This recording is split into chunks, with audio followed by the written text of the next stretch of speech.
उसने केरला स्टोरी को प्रोपेगेंडा बताया, उसने केरला स्टोरी को महज एक फिक्शन बताया। लेकिन आज जब केरला स्टोरी सी कहानी उसके घर पर रिपीट हो रही है, उसकी बेटी रो रही है, तब वो आहें भर रहा है और कह रहा है कि उसकी बेटी भी लव जिहाद का शिकार हो गई। जिस लव जिहाद के टर्म के लिए वो कभी बीजेपी वालों को, संघ परिवार को कोसा करता था, आज केरला के कासारगोड़ के कम्युनिस्ट पार्टी का नेता पीवी भास्करन अपनी बेटी संगीता पीवी को उसके एक आयुर्वेदिक डॉक्टर मोहम्मद राशिद से शादी करने के लिए रोकता हुआ ये कहता है कि कम्युनिज्म मेरे घर के बाहर चलेगा, माओवादी, मार्क्सवादी, लेनिनवादी विचारधारा मेरे घर के बाहर है, मेरी फैमिली के लिए नहीं है, और मेरे घर में कोई लव जिहाद करके निकल जाए ये मैं होने नहीं दूंगा। दोस्तों, पीवी भास्करन जो कम्युनिस्ट पार्टी केरल का नेता है, उसकी बेटी संगीता पीवी, जिसकी शादी पहले से हो रखी थी, 35 साल की उसकी उम्र है, एक 14 साल का बच्चा है, अभी वो डिवोर्स्ड है। 2023 में उसकी एक एक्सीडेंट हो जाती है जिसमें उसके दोनों पांव चले जाते हैं। उसके बाद 14 महीनों तक उसका इलाज एक आयुर्वेदिक हॉस्पिटल पे चलता है, थालासारी में। उसके बाद उसको एक फिजियोथेरेपी हॉस्पिटल में ले जाया जाता है, जहां पर 1.5 महीने तक उसका इलाज चलता है। उसके बाद उसके जीवन में एक और डॉक्टर आता है जिसका नाम होता है डॉक्टर मोहम्मद राशिद, जो पिछले 4 महीनों से उसके घर में ही रहकर उसका इलाज करता है, और ये क्लेम कर रहा था, उसके बाप को ये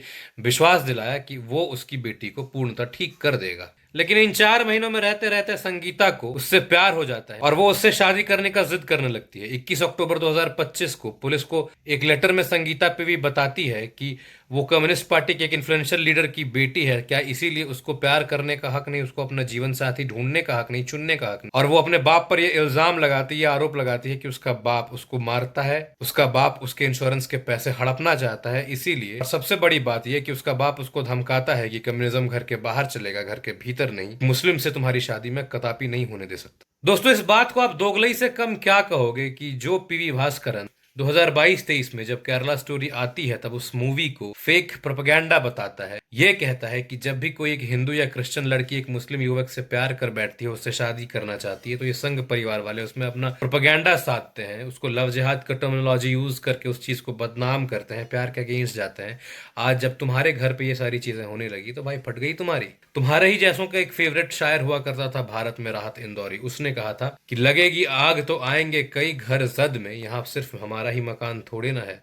तो this stanza suits perfectly to you. दोस्तों, ये जो कम्युनिस्ट पार्टी का लीडर है पीवी भास्करन, इसका कहना है कि ये जो मोहम्मद राशिद डॉक्टर है, इसकी शादी पहले से हो चुकी है, इसके एक बच्चा हो रखा है, उसके बाद भी ये संगीता को प्रेम जाल में फांस कर उसके पैसे हड़पना चाहता है। जो एक्सीडेंट के कारण इंश्योरेंस में जो उससे पैसे मिलने हैं, उन पैसों का लालच है, इसको 1.5 करोड़ रुपए का लालच है, इसीलिए ये संगीता को फांस रहा है। आगे उसने कहा है कि अब तक 4.5 लाख रुपए वो डॉक्टर राशिद को पे कर चुका है। कुल खर्च अगर संगीता के इलाज में बात की जाए तो 52 लाख रुपए से भी अधिक का खर्च पीवी भास्करन के अनुसार पीवी भास्करन की फैमिली कर चुकी है संगीता पीवी के ऊपर। दोस्तों, ये नेता लोग इतने घटिया होते हैं कि जब इनके घर पर बात आती है तब इनकी फटती है। आज से चंद महीनों पहले, 2 महीनों पहले, अगस्त 2025 की बात बता रहा हूं मैं, सोना एल्डोसा नाम की एक 23 वर्षीय महिला ने अपने जीवन लीला को समाप्त कर लिया क्योंकि वो एक रिलेशनशिप में थी रमीज के साथ। और रमीज के परिवार वालों ने उस पर दबाव बनाया कि वो अपना धर्म बदल कर कन्वर्ट करे इस्लाम में। जब उसने इस चीज को नहीं माना, पहले तो रमीज ने बहुत अच्छी अच्छी बातें कही कि भाई हम लिबरल हैं, हमारे